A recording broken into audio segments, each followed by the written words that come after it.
Tonight on CTV News, we hear from students who have been impacted by the blackface photo. Then we have an update to the McNay fire northwest of Fort Collins. And scooters that are coming to campus. All this and more from the people you know.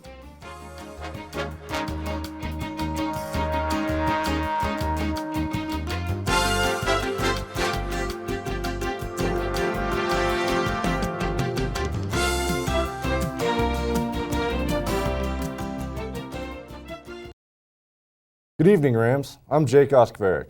And I'm Delaney Allen. We head over to Janae and Edgar for more on the blackface issue. Thank you, Jake and Delaney. Over the last week, an image of 4 CSU students in blackface has been circulating around social media. Yesterday, in an interview with student media, the student who posted and appeared in the photo spoke. We feel that it is necessary that CSU students who are affected by the photo are heard. If a picture speaks 1,000 words, then this image will tell a story that has rocked the Colorado State University campus. 18-year-old Leanna Kaplan and 3 other male friends put on a black face mask while posing in reference to the Black Panther movie and captioning the image "Wakanda Forever." They then posted the picture on Instagram, but she says she never realized her actions would be perceived as offensive.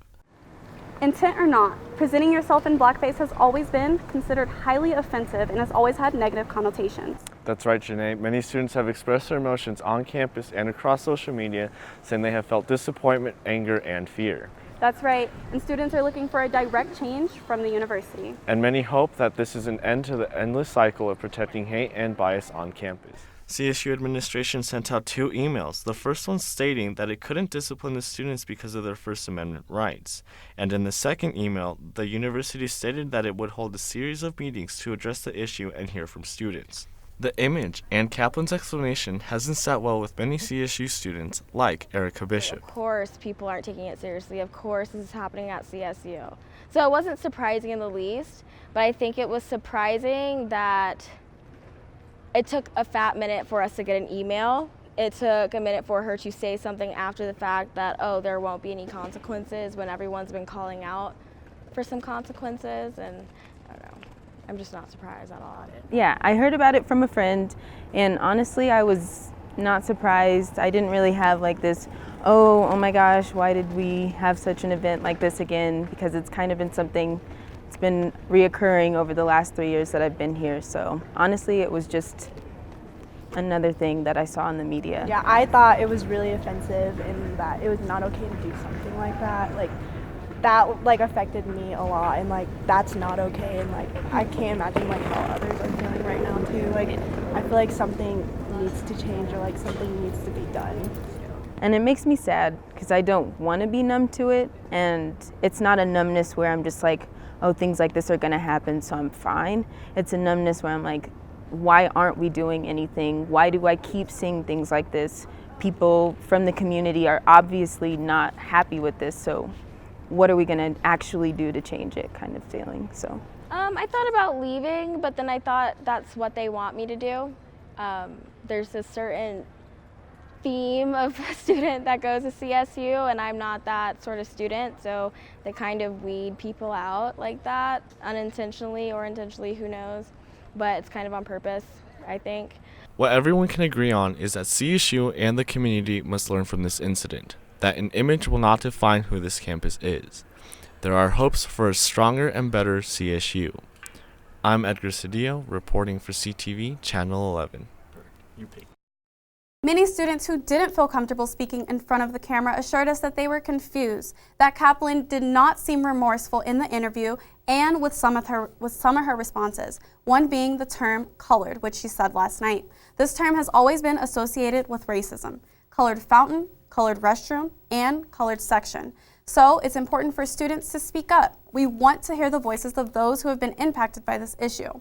Throughout the week, we will be covering those events that are taking place, including Senate tomorrow at ASCSU, as well as the President's Fall Address on Thursday. So we want to give the students a platform to voice their opinion and give them a voice. Exactly. Edgar is completely correct. So if you all see us at this event, we are student media, we are CTV. We want to share your voices. We want to share the students' voices. That is important to us, and we hope that is important to you. So if you see us at these events, please come up to us, and we are more than willing to give you the opportunity on this platform. That's right, and if you can't make it out to us in person, we would definitely want to hear from you over social media. So follow us on Twitter and on Instagram. We would love to hear from you on those platforms as well. Jake and Delaney, back to you. The McNay fire, which continues to burn 35 miles northwest of Fort Collins, did not grow overnight. According to a press release from the Larimer County Sheriff's Office, the fire has burned over 540 acres and is 77% contained. So far, there have been no injuries or damages to structures. The fire has been burning since Sunday when a truck caught on fire. The Sheriff's Office says to expect to see smoke throughout the day. For more updates on the fire, you can follow Larimer Sheriff on Twitter. Fort Collins police arrested a man on burglary and sexual assault charges. The suspect, who was identified as 22-year-old Tanner Cook. The arrest comes after a woman reported a male in her home on the 600 block of Balsam Lane on the morning of September 7th. Anyone with information about this incident or the suspect is asked to call Crime Stoppers of Larimer County at 970-221-6868.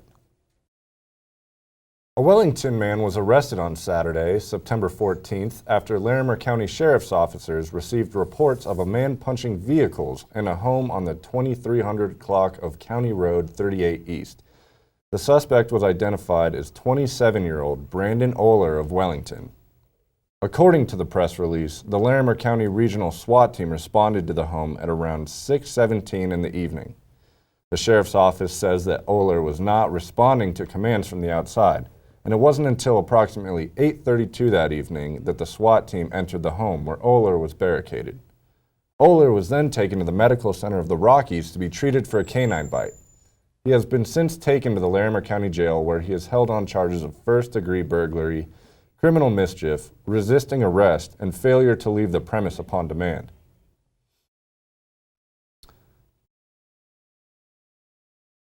Bicycling is a big part of Fort Collins in culture, and it's no different on CSU's campus. Here's how to make sure you're staying safe. Bicycling is a very popular mode of transportation here in Fort Collins.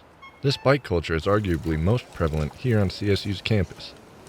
Not everyone bikes though, as can be seen in our crowded parking lots. There is a balance required to keep everyone safe as they make their way around school. But how safe is bicycling on such a busy campus? CSU has really great infrastructure in place for bike safety. Although we have bike lanes and other preventative measures to keep our cyclists safe, we do still have the occasional accident. I think it's lack of knowledge about how students should properly be using this infrastructure, like where they should be walking versus biking. There are signs posted all over campus to alert students as to where it's okay to bike and where you have to walk. I typically avoid riding my bike where cars typically are, but when I do, they normally let me have the right of way, which is awesome. In order to keep all students safe, a sense of awareness is vital for both drivers and cyclists. I honestly wish more people would bike. I think it's the best way to get to campus, even in inclement weather. I think it's just fantastic. And CSU has bike lanes like no other campus I've ever seen, so why not use them? Bicycling is a good way to save money on parking on campus, and there's plenty of room for bikes, so that could be an excellent choice for campus transportation. For students who are looking for efficient transportation around campus, but don't have access to a bike or a longboard, there is another option. Electric scooters are soon making their way to CSU. Electric scooters are a good alternative for students who don't want to walk around campus, but also don't want the hassle or the extra expenses of owning a bike or skateboard. Thank you for joining us tonight on CTV. Coming up is Ren Wadsworth with the weather.